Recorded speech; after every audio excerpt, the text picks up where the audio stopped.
kira saya mau bantuan teman-teman semua untuk yang punya keinginan ke arah CSR ini untuk berpartisipasi. Nah ini manfaat bagi Pak Yuban, ya. Pertama karena mempererat kebersamaan. Kebersamaan itu susah kalau cuma kumpul-kumpul aja, kurang sustain gitu. Ya, kopi di Starbucks satu kali dua kali ya lama-lama bosan gitu. Tapi kebersamaan yang seperti ini kita bikin bersama-sama, kamu mudah-mudahan saya ini insya Allah akan lebih produktif. Yang kedua, peluang berinvestasi bagi anggota. Yang ketiga, mendorong kemandirian bagi Purworejo. Tentu ini manfaatnya juga bagi Purworejo. Kemudian kemandirian finansial bagi Pak Yuban, karena ya kalau selama ini Pak Yuban cari sumbangan sana sini, saya sendiri mulai kepengurusan saya usahain kalau ngadain acara-acara seperti ini tidak buka kotak. Soalnya nanti teman-teman pada bosan udah datang aja udah untung ya. Kalau masih harus dimintain sumbangan saweran gitu. Tapi bagaimanapun juga saya mengucapkan terima kasih kepada teman-teman semua yang telah mensukseskan acara-acara seperti ini. Tentu acara-acara seperti ini ada makan siang, ada bikin spanduk dan lain-lain perlu biaya, dan itu bukan dari Advansi, bukan dari Biwayat Maji pribadi, tapi kontribusi dari banyak teman. Dan kalau ada yang bilang kepada saya, sebuah kapal itu tidak akan berjalan kalau tidak ada baling-balingnya gitu. Meskipun tidak kelihatan baling-balingnya itu, pasti ada baling-baling di antara Bapak Ibu sekalian ini di sini. Jadi saya yang berfungsi sebagai baling-baling, saya ucapkan terima kasih banyak.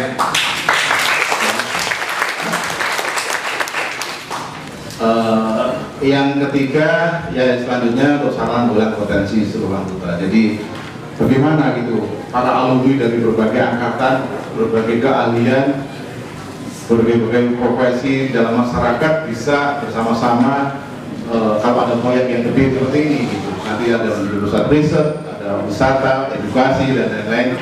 Saya kira itu akan menjadi sarana para alumni untuk dengan berbagai keahlian, profesi dan lain untuk ikut berkontribusi. Lanjut, bagi Purworejo sendiri, pertama revitalisasi aset yang kurang produktif. Ini pondok ini benar-benar tidak produktif karena tanahnya agak bukit, kesulitan sarana air dan lain-lain.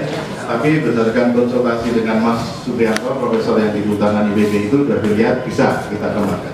Kalau di situ saja bisa tumbuh pohon jambu dengan baik, kita akan mudah meyakinkan kepada orang di Gebang, teman-teman Bimbo, ada di Bitung, di Kemiri yang tanahnya lebih subur bisa tumbuh. Nah ini kita akan perluas ke kecamatan-kecamatan lain yang potensial.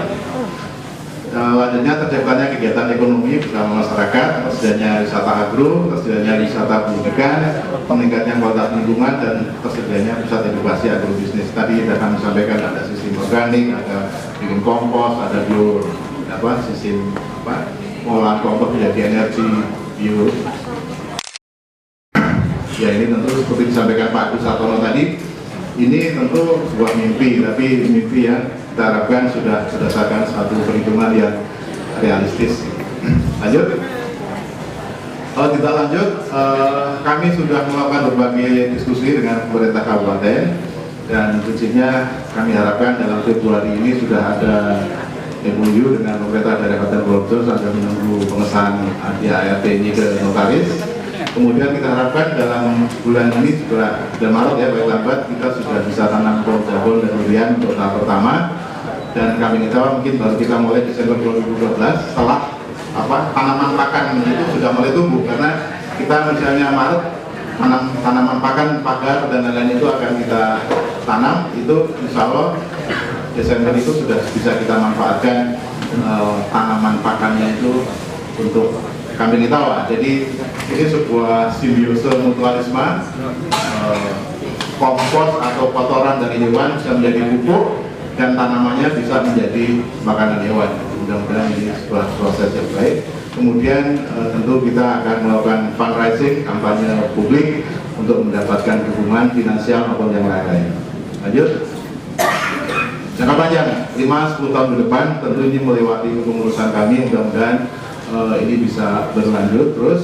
Pertama, hutan Jabon akan dikembangkan ke kecamatan-kecamatan yang sesuai seperti Bruno, Kemiri, Biturul, Gebang, Lewano, Banyuasin, Bener, Kaligesing, Bekelen dan lain-lain. Nah, kurang lebih punya kontur dan sifat tanah yang cocok untuk jabon. Bila mencapai minimal 50 hektar di Pulau saja itu sudah bisa sebagai bahan baku dasar ya di Pulau bisa kita kembangkan industri pengolahan kayu di Pulau. Kemudian dengan proses yang sama, bila ternak kambing mencapai minimal 10.000 ekor, ya saya kira ini bukan hal yang sulit, mestinya dapat dikembangkan industri susu kambing di Pulau ya, nanti. Dan selanjutnya dengan potensi dan kekompakan yang ada, kita yakin Muda Ganesha bisa mewujudkan itu semua. Itu industri susu yang itu kotaknya itu di pojok kiri bawah itu ada tulisan Kaligesing Purworejo, kalau tidak salah, dan nggak terbaca kayak ini awalnya. Jadi itu industri rumah tangga sudah berjalan dengan dengan kambing yang mungkin 50 ekor, ada yang 60 ekor, itu sudah bisa bikin industri susu kambing seperti ini Mas Wibo. Jadi kalau kita bikin 10.000 ekor bisa bikin susu yang lebih modern ya dari Purworejo. Dan kalau saya di internet pernah search gitu susu kambing Itawa gitu, saya insert ada nomor teleponnya, saya telepon itu di mana? Ternyata di Serang Pak, bukan di Purworejo gitu. Jadi memang itu sudah punya potensi yang nyata dan bisa mendengar susu kambing ini mempunyai khasiat dan konten nutrisi tertentu yang sangat tinggi dan sangat bermanfaat. Lanjut, ini Bapak Ibu sekalian, terima kasih dan semoga bersama dapat terjalin untuk kemajuan Purworejo bersama antara Paguyuban sama alumni kita semua dan dengan Purworejo. Itu foto waktu kami pada saat sebelum Lebaran atau pas Lebaran ya, kami bersama rekan-rekan pengurus yang pulang menghadap pemerintah kabupaten ini, Pak Bupati di tengah, dan di paling pinggir itu yang pakai batik hitam ya, itu Pak Sekda sekarang, yang ujung satunya lagi Pak Said Ramadan itu asisten Sekda. Jadi insya Allah dengan dukungan semua pihak termasuk rekan-rekan semua kita bisa mewujudkan ini semua. Terima kasih. Sekali lagi saya mewakili teman-teman Pokja Wono Muda Ganesha. Terima kasih Pak.